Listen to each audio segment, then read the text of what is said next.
ये मेरे स्कूल की 2019 की क्वार्टरली फीस है 10,800, यानी एक साल की 55,200। और आज 2025 में मेरे स्कूल की फीस 96,000 रुपीज हो गई है। सिर्फ 5 सालों में 74% का फीस हाइक। इतना रिटर्न तो स्टॉक मार्केट भी देती है। ये देख के शॉक हो ही रहा था कि एक यूजर का ट्वीट देख लिया कि कैसे उनके शहर में क्लास फर्स्ट के बच्चे की फीस 4 लाख रुपए पर एनम है। हाँ, टॉप स्कूल की फीस ज्यादा होती है, लेकिन क्यों होती है ये तो समझाए। इसमें से सिर्फ एक पॉइंट को पकड़ते हैं, ट्रांसपोर्टेशन फीस 1,08,000 रुपए। अगर हम 250 स्कूल डेज लेकर चलें तो एक बच्चे की पर ट्रिप कॉस्ट 216 रुपीज आ रही है, यानी सिर्फ आने जाने के बच्चे के 432 रुपए लग रहे हैं। ऐसी कौन सी बस आ रही है भाई।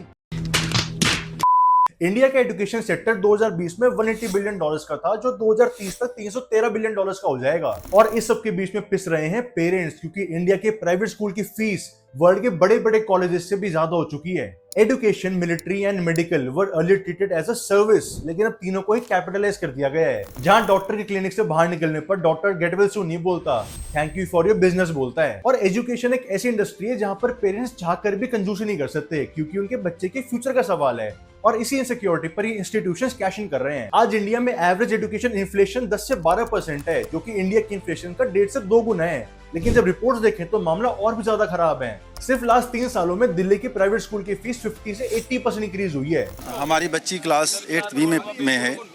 इन्होंने क्या किया है कि कंटिन्यूसली लास्ट 3 इयर्स में फी हाइक मोर देन 100% कर दिया है। गुड़गांव के रियल एस्टेट कंसल्टेंट उदित भंडारी बताते हैं कि कैसे उनके 3rd क्लास के बच्चे की मंथली फीस 30,000 रुपीज है। अगर एजुकेशन इन्फ्लेशन 10% भी माने तो ये फीस क्लास 12th में आते आते 9 लाख रुपए पर ईयर हो जाएगी। उसी के नीचे एक और यूजर आकाश कुमार बताते हैं कि उनके प्ले स्कूल के बच्चे की फीस 4,30,000 रुपए है। एक और यूजर अमित भवानी बताते हैं कि उनके बच्चे की फीस 3 लाख रुपए पर एनम है। और इतनी ज्यादा फीस होने के बाद भी इंडिया के पेरेंट्स के पास कोई ऑप्शन नहीं है, क्योंकि इंडिया के गवर्नमेंट स्कूल के हालात बहुत खस्ता हैं। 60% स्कूल्स में प्लेग्राउंड नहीं है, 40% स्कूल में इलेक्ट्रिसिटी नहीं है, सिर्फ 18% स्कूल्स में कंप्यूटर लैब है, और उसमें भी सिर्फ 4% में इंटरनेट कनेक्टिविटी है। अब ऐसे केसेस में private schools remain the only option. आज इंसान को कार लोन्स, होम लोन्स लेने से फुर्सत नहीं मिल रही है। अब एजुकेशन के फीस की वजह से लोगों को यहाँ भी लोन्स लेने पड़ रहे हैं। आज प्राइवेट स्कूल्स की फीस बड़े बड़े प्राइवेट कॉलेजेस इतनी हो रही है, इनफैक्ट ज्यादा ही हो रही है। पहले कॉलेज की एजुकेशन के लिए लोन लिया जाता था, और आज तो स्कूल के लिए भी लेना पड़ रहा है। और इन स्कूल्स में एक ऐसी प्रॉब्लम है जिससे सभी परेशान रहते हैं। ये स्कूल्स भी जोमेटो स्विगी से कम नहीं है, जो कि हिडन कॉस्ट लगाते हैं। नॉर्मली स्कूल्स के एनुअल पैकेज में 4 कंपोनेंट्स होते हैं, tuition fees, annual fees, development charges और ट्रांसपोर्टेशन कॉस्ट। लेकिन उसके बाद भी ये एक्स्ट्रा कॉस्ट में और निचोड़ लेते हैं। आजकल मोस्टली स्कूल्स में बुक्स, यूनिफॉर्म और शूज स्कूल से लेनी पड़ती हैं, जो कि 8 से 10,000 रुपए की आती हैं। पुणे के अनिल धूमल का बच्चा क्लास 5th में पढ़ता है, और स्कूल कहता है कि उनकी यूनिफॉर्म और शूज उन्हीं से लेनी पड़ेगी, क्योंकि वो यूनिकली डिजाइंड है।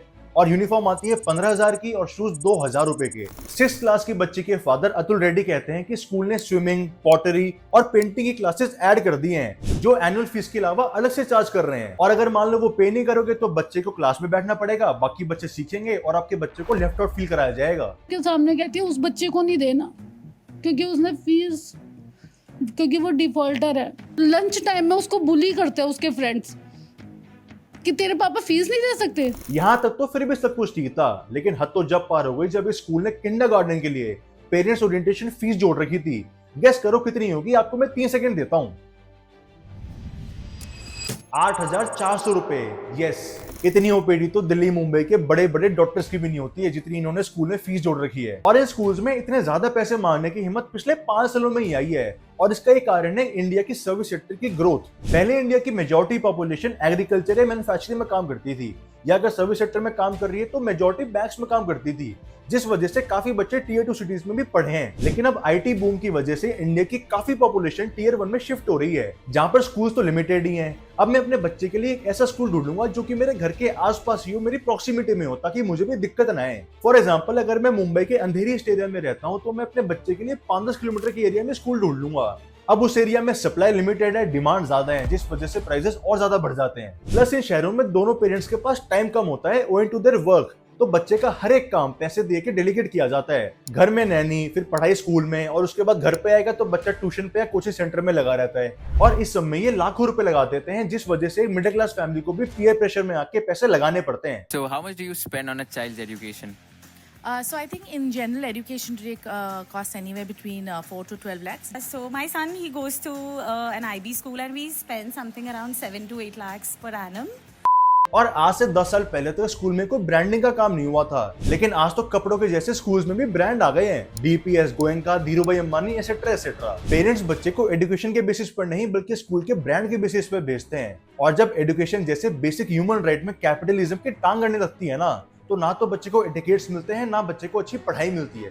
एक सर्वे में इंडिया के 309 डिस्ट्रिक्ट्स के 31,000 पेरेंट्स का सर्वे हुआ था स्कूल फीस को लेकर, और इसमें से 44% पेरेंट्स ने बोला कि पिछले 3 सालों में स्कूल्स ने 50 से 80% फीस बढ़ाई है। और इसमें स्टैगरिंग 93% पेरेंट्स ने ये बोला कि इसको लेकर स्टेट गवर्नमेंट कुछ भी नहीं कर रही है और ये फीस हाइक हम बस सहे जा रहे हैं। एक यूजर बताता है कि उसके 2 बच्चे हैदराबाद के मिड टीयर प्राइवेट स्कूल में पढ़ते हैं। Hear me again, mid tier, लेकिन दोनों की फीस मिला के स्टार्टिंग 6.2 लाख रुपीज है। और ये फीस प्लस ट्रांसपोर्ट हर साल 8% से बढ़ रही है। यानी अगर दोनों बच्चे 1st से 12th तक सेम स्कूल में पढ़ते हैं तो सिर्फ स्कूल फीस में 1.17 करोड़ रुपीस देने पड़ेंगे। और इसमें वो कहते हैं कि स्कूल की एजुकेशन भी एवरेज या बिलो एवरेज ही है। स्कूल से आने के बाद उन्हें घर पे अलग से पढ़ाना पड़ता है ताकि उनकी एकेडमिक परफॉर्मेंस बढ़िया हो जाए। ये हैदराबाद के फ्यूचर किड स्कूल का फीस स्ट्रक्चर है। क्लास 4 के बच्चे की ट्यूशन फीस 1.6 लाख रुपीस है, मील्स के साथ 2 लाख और बस के साथ 2.9 लाख रुपीस तक पहुंच सकती है। एक केस में तो हैदराबाद की एलकेजी की फीस सिर्फ एक साल में 2.3 से 3.7 लाख रुपीस हो गई है। नहीं मतलब बच्चों को अम्यूजमेंट पार्क की वाटर स्लाइड्स पे पढ़ाते हो, ब्रेकफास्ट लंच डिनर में बारबेक्यू नेशन में खाना खिलाते हो, या सलमान खान पढ़ाने आता है, या फिर बस के अंदर ऑडी BMW आती है। चक्कर क्या है, 2021 में 40 लाख बच्चे प्राइवेट स्कूल से गवर्नमेंट स्कूल में शिफ्ट हो गए थे क्योंकि ऑप्शन ही नहीं है। शालिनी के 2 बेटे हैं और वो चाहती है कि मैं उन दोनों को IBSE या CBSE स्कूल में पढ़ाऊं, लेकिन फीस इतनी ज्यादा है कि गवर्नमेंट स्कूल के अलावा कोई ऑप्शन ही नहीं बचता। अब आपको लग रहा होगा कि इतनी ज्यादा फीस तो टॉप टियर प्रीमियम स्कूल्स की है, नॉर्मल स्कूल्स की थोड़ी होती है। लेकिन ये एक बहुत बड़ी प्रॉब्लम है, क्योंकि जब ये बड़े बड़े प्राइवेट स्कूल्स की इतनी ज्यादा फीस होती है तो उसका domino effect medium scale private schools पर ही आता है, जहां वो इतनी ज्यादा फीस मांगते हैं। क्योंकि डिमांड तो है ही, एजुकेटेड पेरेंट्स पैसे भी दे रहे हैं तो छापो पैसे। This is business. पापा वो पड़ोस वाले चिंटू अंकल है ना, हाँ उनके बेटे ने CPS स्कूल में एडमिशन लिया है। बहुत बढ़िया स्कूल है, AC है, स्विमिंग पूल है, स्मार्ट क्लास है, सब कुछ है। ठीक है बेटा, मैं देखता हूँ। ठीक है पापा। मैम CPS स्कूल से बोल रहे हैं? Yes sir. मैम अपने स्कूल की फीस कितनी है? Sir one time admission fees 15,000 होगी। अच्छा। Plus tuition fees 50,000, meals cost 20,000, books plus uniform 8,500 and transportation cost depending upon distance 35,000 से 50,000 रेंज करती है। ओके मैम, थैंक यू, मैं विजिट करता हूँ स्कूल।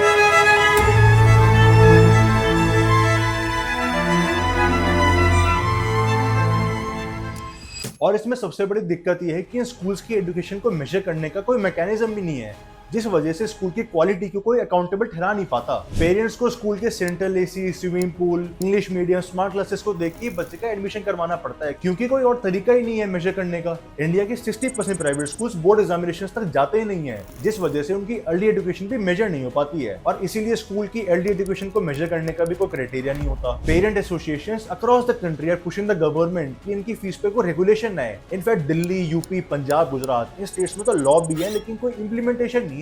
फॉर एग्जाम्पल दिल्ली में जो भी स्कूल DDA की लैंड पर बने हैं, उन्हें दिल्ली डायरेक्टरेट फॉर एजुकेशन से पहले अप्रूवल लेना पड़ता है, उसके बाद ही वो फीस बढ़ा सकते हैं। लेकिन पेरेंट एसोसिएशंस बताते हैं कि काफी स्कूल्स ये लॉ को बाईपास करके बस फीस बढ़ाते रहते हैं। लास्ट ईयर जुलाई में द्वारका की DPS ने 20 स्टूडेंट्स को बाहर निकाल दिया था क्योंकि उन्होंने फीस नहीं भरी थी, और इन 20 बच्चों के पेरेंट्स ने फीस जान के नहीं भरी थी क्योंकि वो DDA की लॉस को वायलेट कर रहे थे। जिसके बाद पेरेंट्स ने हाई कोर्ट में अपील करी और बच्चों के नाम वापस स्कूल में आए। और ऐसा केस दिल्ली में हर साल 3 स्कूल्स में होता है, और वैसे भी दिल्ली में 2000 प्राइवेट स्कूल्स हैं, DDA लैंड पर तो सिर्फ 300 ही हैं, तो बाकी स्कूल्स पर तो वैसे कोई रेगुलेशन नहीं है। हैदराबाद पेरेंट्स स्कूल एसोसिएशन के वेंकट साईनाथ पिछले 10 साल से फी रेगुलेटरी कमेटी के लिए केस लड़ रहे हैं। 2017 में कमेटी तो बनी, रिकमेंडेशन भी आई, लेकिन पब्लिक में ना तो कोई लॉ बना ना कोई पॉलिसी इंप्लीमेंट हुई है। महाराष्ट्र में भी सेम हाल है, जहां 2011 में फी रेगुलेशन लॉ तो बना, जहां पर हर साल स्कूल्स मैक्सिमम 15% फीस हाइक कर सकते हैं, जो कि ऑलरेडी बहुत ज्यादा है। लेकिन इसमें भी स्कूल्स ने लूपर्स ढूंढ लिए हैं जहां पे वो बाकी मिसलेनियस कैटेगरीज में फीस बढ़ा देते हैं। एक यूजर ने ट्वीट किया कि second most popular birth control method is condom, first is school fees. बात तो सही है। स्कूल कितना ही पॉपुलर हो, कितना ही महंगा हो, पढ़ाई तो बच्चे को करनी है ना। क्योंकि 12th के बोर्ड एग्जाम में बच्चा चाहे 20,000 रुपए पर एनम की फीस वाला हो या फिर 2 लाख रुपए पर एनम वाला, पेपर तो सेम ही आना है। इनफैक्ट 12th के बाद जो एंट्रेंस एग्जाम की पढ़ाई होगी वो भी बच्चे को खुद ही करनी है, वो सेल्फ स्टडी है, स्कूल तो कुछ नहीं सिखाने वाला। तो स्कूल चाहे कितना भी महंगा हो या सस्ता हो, असली फर्क पड़ता है आपकी खुद की पेरेंटिंग से और स्कूल में सिखाई हुई सॉफ्ट स्किल्स से। क्योंकि जो एकेडमिक करिकुलम है वो तो सभी का सेम है as per mandated by CBSE या आईसीएसई या आईबीएसई। तो instead of spending lakhs of rupees on branded top tier schools, take a step back and think कि आप कैसे खुद अपने बच्चे के अंदर अच्छी स्किल्स को इनकलकेट कर सकते हो। प्लस उतना ही जरूरी है कि आप अपने बच्चे के लिए पहले से ही एक इमरजेंसी फंड तैयार रखो, जहां उसके एजुकेशनल फ्यूचर के लिए आपने पहले से पैसे सेव कर रखे हैं और उन्हें इन्वेस्ट कर दो इन सेफ एसेट्स जैसे इंडेक्स फंड्स हो गए, म्यूचुअल फंड्स, एफडीज, जो भी आपको ठीक लगता है। क्योंकि जो ये स्कूल्स हैं ये तो ऐसे ही फीस बढ़ाते रहेंगे, इररेलेवेंट इंफ्रास्ट्रक्चर की एड चलाते रहेंगे जिसकी आपके बच्चे को नीड भी नहीं होगी। ये अपनी हरकतों से बाज नहीं आने वाले हैं। आप अपने एक्सपीरियंसेस मुझे कमेंट्स में जरूर बताना। जाने से पहले चैनल को सब्सक्राइब करते जाओ। मैं और मेरी टीम आपके लिए हर हफ्ते ऐसी वीडियोस लेकर आती हैं, तो please subscribe to the channel and hit the bell button. मिलता हूं नेक्स्ट वीडियो में।